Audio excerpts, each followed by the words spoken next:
Quando você investe seu dinheiro, você não faz ideia o que vão fazer com aquele dinheiro. Ele pode estar indo para arminha, para agrotóxico, para algo que você não curte muito, ou às vezes até para emprestar dinheiro para senhoras aposentadas a uma taxa absurda. Pois é, mas não precisa ser assim. É possível a gente ter investimento que vai causar um impacto positivo. E é isso que a gente vai mostrar agora, indo para o Centro Histórico de São Paulo. Bora lá!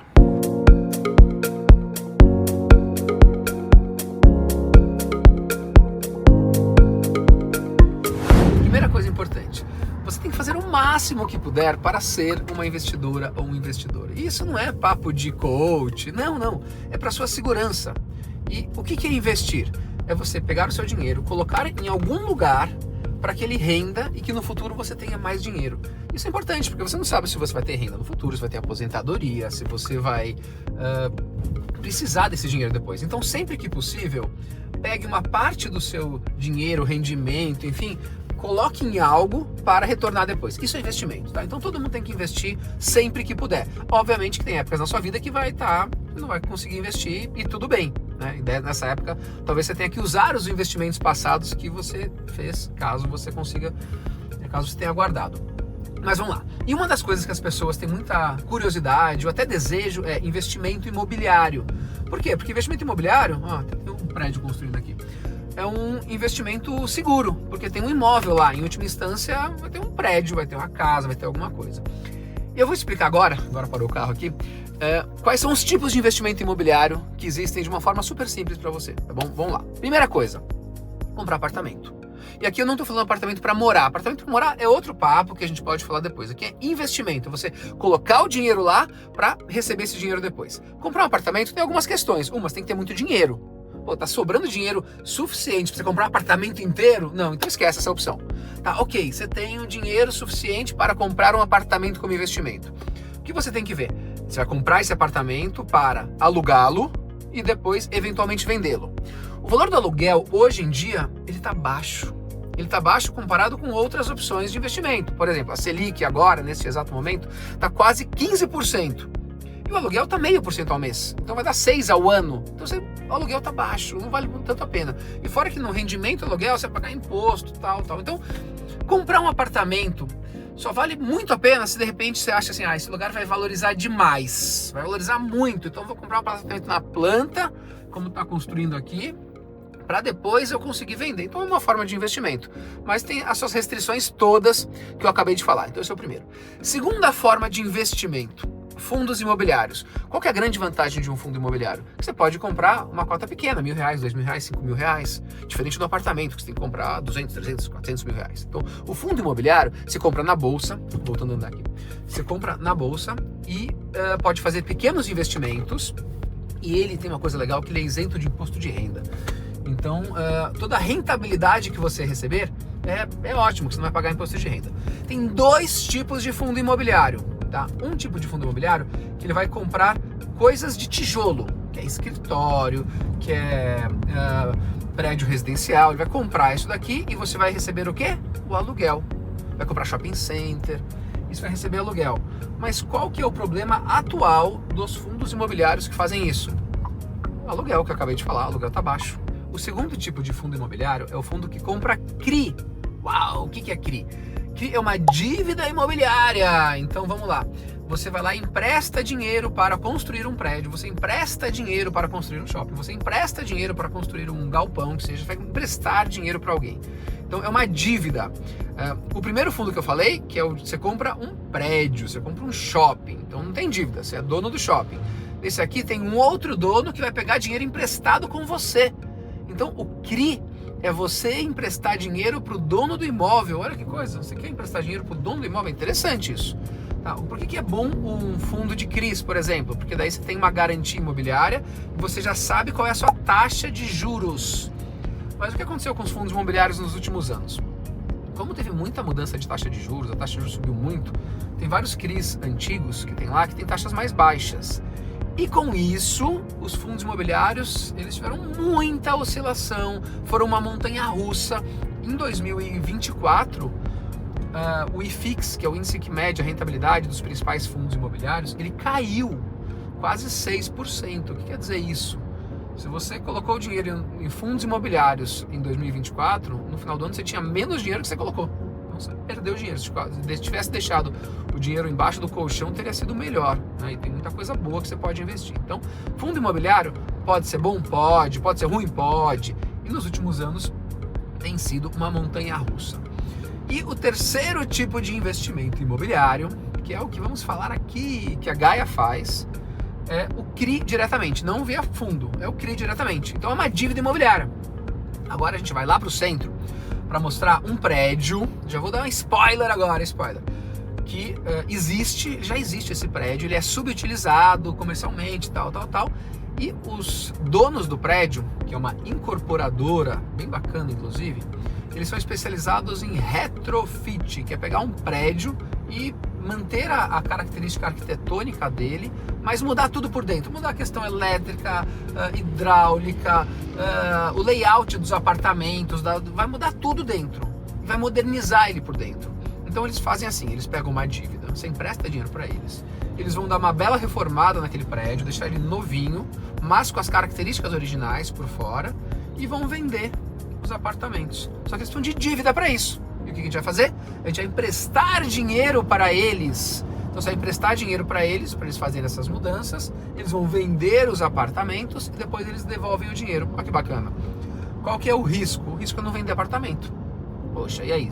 Aí a gente vai ter que entender, vai ver direitinho como são os apartamentos. Não são muitos, então isso reduz o risco. Lá são 43 apartamentos. Então, se eles conseguirem vender 43 apartamentos, vai pagar direitinho e tem uma boa margem, né, para você ter essa segurança. E como garantia, nesse caso vai ter 2/3 dos apartamentos estão como garantia. Então você tem uma garantia imobiliária lá. No último caso, tem os apartamentos, né? Mas obviamente a ideia deles é vender o quanto antes e repagar os investidores.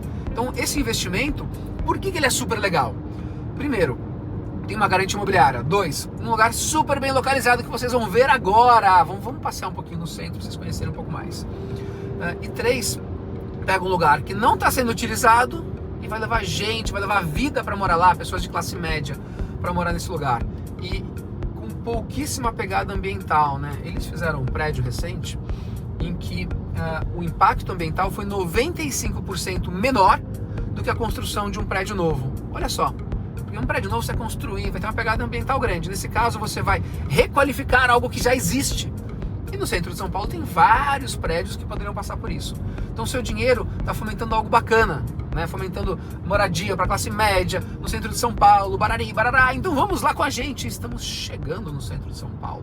Eu estou aqui na frente da B3, a Bolsa de Valores. Antigamente, lá no meio, ficava o pregão, que as pessoas ficavam ligando para outras para falar assim, compra tal ação, vende tal ação. Então, era um monte de gente comprando e vendendo ação. Há alguns anos, isso ficou totalmente informatizado. Então, aqui continua sendo a B3, é um prédio super histórico aqui, bem no centro de São Paulo. Mas aqui embaixo é um lugar só para demonstração de coisas e algumas celebrações e tal. Então, as grandes empresas negociam suas ações aqui atrás. Mas eu não estou sozinho, tem sempre a minha diretora de filme aqui que não gosta de aparecer. E aí, Piti, o que você está achando do centro de São Paulo? Uma coisa interessante é que tem muita escola passando aqui. A gente já viu pelo menos uns 3 grupos de escola passando com monitor, explicando o centro de São Paulo. Olha como é curioso o centro de São Paulo está andando. De repente você para e vê, tem 5 mulheres aqui atrás, fantasiadas de palhaças, cantando músicas, alegrando o pessoal. E tem até pouca gente assistindo, mas elas estão super animadas. E aqui atrás, o Centro Cultural Banco do Brasil, onde tem um monte de exposição, tudo. Opa. Olha aqui, já estou vendo aqui na frente onde nós estamos chegando lá. Você vai gostar. Olha, aqui do lado está o pátio do colégio, que é o Marco Zero, onde começou São Paulo. E agora chegamos no prédio, bora subir. Olha que legal, a história da região ela vai ser contada aqui na entrada do prédio. Toda a arquitetura, a decoração dessa parte vai ser feita por artistas, como você vai ver daqui a pouquinho. Estamos subindo as escadas aqui, ó. Olha lá o Rodrigão lá cansado. Rodrigão, quantos andares você já subiu? 1. Eu tô aqui com o Falcão no 6º andar do Tebas. Primeira coisa, por que Tebas?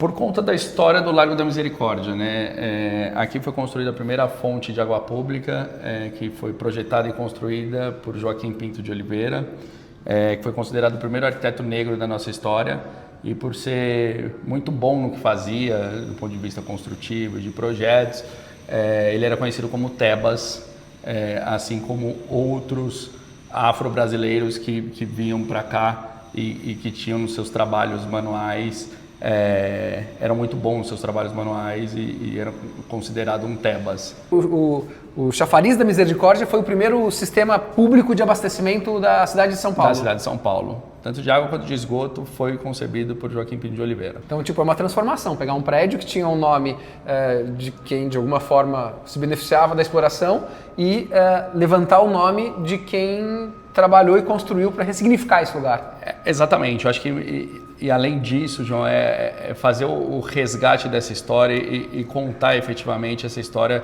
que a maioria da nossa população não conhece, né? Então, no fundo, é uma maneira de fazer esse resgate e quase que uma simbologia de que esse chafariz não vai ser mais retirado daqui. Porque ele foi retirado? Foi retirado como uma maneira higienista e, portanto, é uma maneira de homenagear todas essas mãos e rostos invisibilizados na construção da cidade. Que eu estou entrando aqui vendo, porque esse aqui, então, para quem está assistindo a gente entender, é um prédio que era subutilizado, prédio comercial de 50 anos. Sim.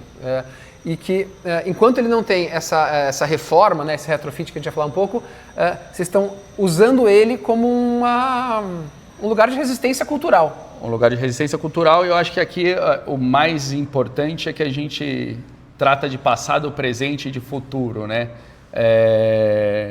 A gente precisa falar mais da nossa cultura, a gente precisa reconhecer os erros do passado e aprender com eles, e eu acho que essa parceria aqui é um ponto importantíssimo para que essa voz reverbere cada vez mais. Muito legal. E vamos conhecer um pouquinho mais.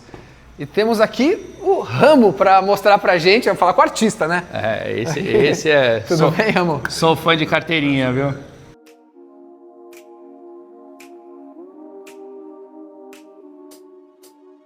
Eu sou Ramo, muito prazer, eu sou artista visual, educador, curador autônomo e vilão, né? Faço parte dessa irmandade negra que é o vilanismo, que também, além de ser um grupo de artistas visuais, tem uma postura e uma ética de fazer uma reflexão sobre esse conceito que é o vilão. Mas eu queria saber, o que é o vilão? Você falou, eu sou o vilão.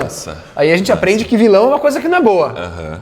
A ideia é pensar o vilão a partir da raiz da palavra, né? Vilão tem ligação direta com a palavra vila, e o vilanismo são esses vários artistas que vêm dessas várias vilas em São Paulo, normalmente em vários territórios, para se juntarem no centro e também disputar esse espaço de possibilidade de produção de arte contemporânea. E quem foi Tebas? Bom, Tebas foi não só, né, um arquiteto, mas também um intelectual que pensava e discutia a cidade com uma série de técnicas. Ele é nascido na cidade de Santos e emigra para cá próximo do século XX, no início do século XIX. E ele trouxe múltiplas técnicas de construção, sejam elas ou técnicas de taipa de pilão, que é uma tecnologia que foi desenvolvida para construir a primeira versão da Catedral da Sé, e é aí que ele possibilita a sua própria alforria dentro desse processo, porque ele era um dos poucos técnicos no município de São Paulo que desenvolvia essa técnica, e a alforria também a sua companheira e casa nessa instituição, né? Então Tebas foi esse farol. Aqui a gente está um lugar fora, mas só fazer, quem foi o arquiteto que fez esse negócio aqui? Esse é um projeto, o edifício Triângulo do Niemeyer. Olha só! O que vai ser aqui? Aqui a gente vai, o que a gente pensou? Como que a gente traz as pessoas, como esse prédio também vira um novo elemento de destino do centro de São Paulo, trazendo também impacto social, né? Então a gente convidou o Rodrigo Freire, que é o chefe do Preto Cozinha. Ele já desenvolveu um cardápio maravilhoso, gente, assim, para café da manhã, almoço e jantar.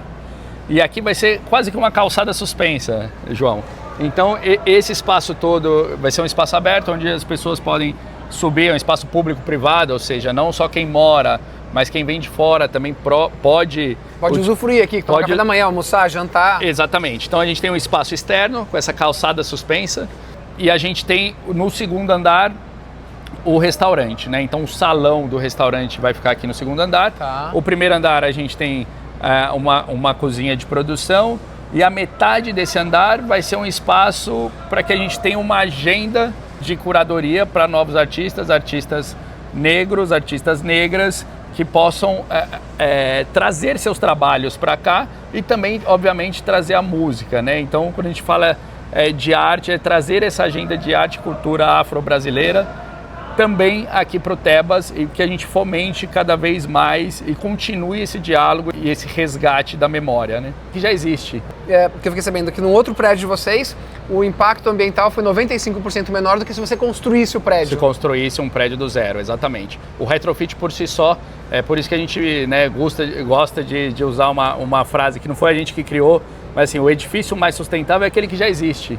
Então não precisa de fórmula, não precisa de selo, né? O retrofit por si só é isso aqui e é isso que a gente acredita.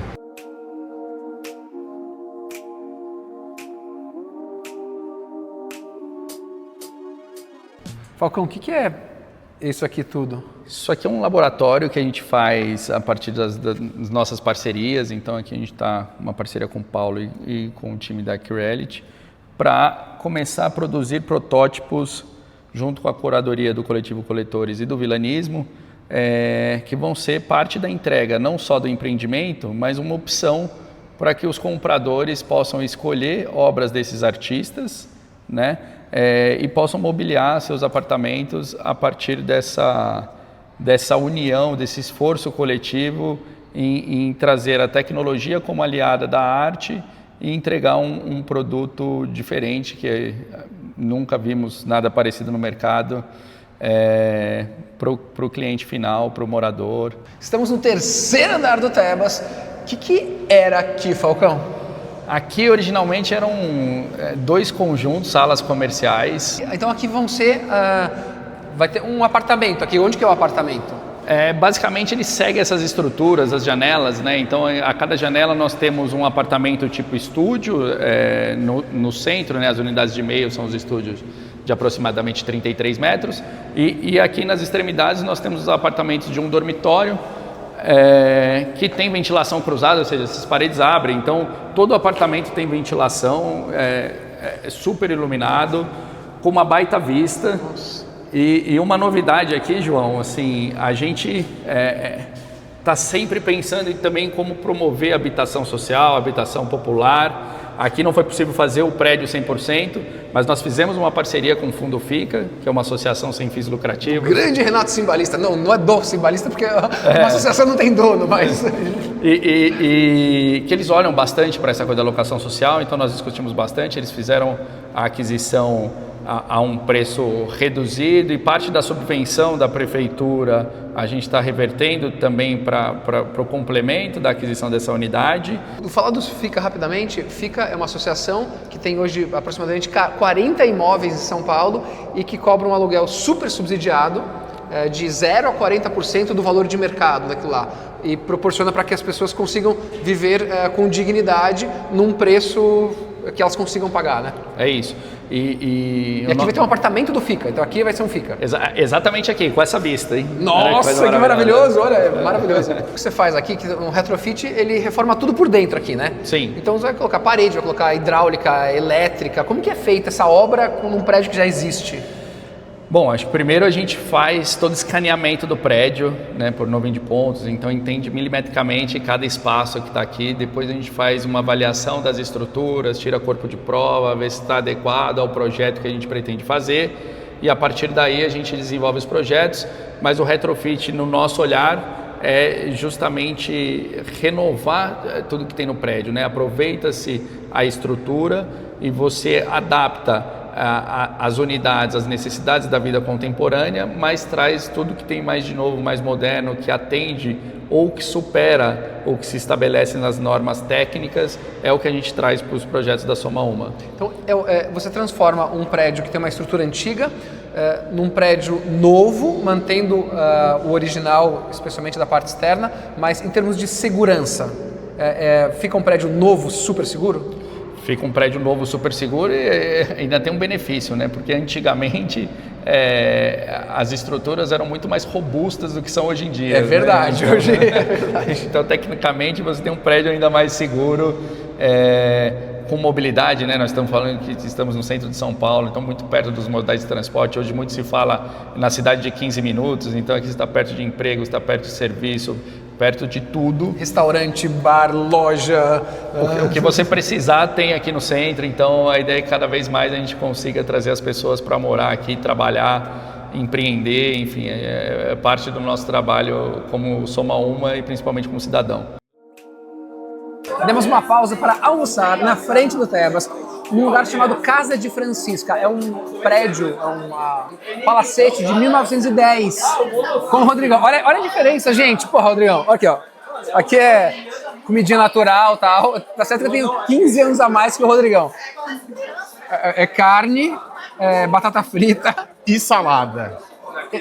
Eu duvido que ele coma essa salada, ele não vai comer essa alface. Sabia que a alface é feminino? É a alface. A alface. É a alface, não é o alface, é a alface. É verdade. Bom, vamos comer agora, né?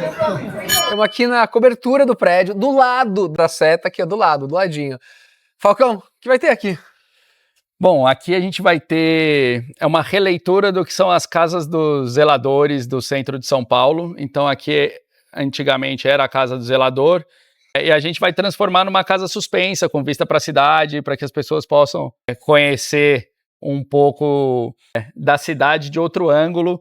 Então vai baixar aqui, você falou, né? Vai baixar esse muro. Vai baixar esse muro, vai ter uma outra vista, um outro ângulo para a cidade, podendo olhar os palacetes, podendo olhar a cúpula da catedral e outros imóveis. É super interessante, um pouco da nossa história, da história do centro de São Paulo, sobre outra perspectiva. E o que significa para você o centro histórico de São Paulo?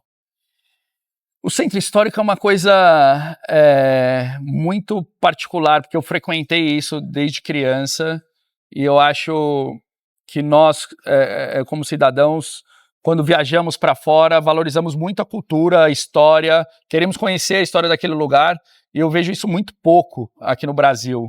Então, acho que para além do negócio imobiliário, como que a gente traz a nossa cultura, resgata a nossa cultura e faz que isso seja um elemento de verdade, de empoderamento das pessoas, de pertencimento. Então o centro histórico ele tem muito a ver com isso, né? Com memória, com pertencimento, com requalificar e não deixar morrer a memória da nossa cidade, do nosso país, onde tudo começou. E nosso sonho é que realmente ver tudo isso aqui requalificado, funcionando, e transformando mais uma vez na cidade que a gente acredita. E que esse prédio seja realmente um símbolo de resgate, pertencimento e que traga ainda mais vibração cultural, política, histórica, e seja realmente um divisor de águas para requalificação do centro histórico, e isso parte exatamente da nossa história. Nesse vídeo a gente conseguiu ver como a gente pode transformar uma cidade, né? Porque pensa o seguinte, um prédio vazio que vai virar moradia das pessoas. E enquanto ele não é construído, tem toda uma atividade cultural lá dentro. Verdade.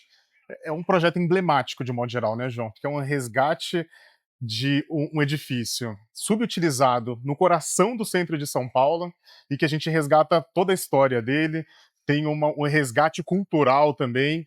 E agora, quando a gente transforma ele em moradia, transforma 100% a história desse prédio. Vai ter vida aqui dentro, né? Então hoje não tem vida.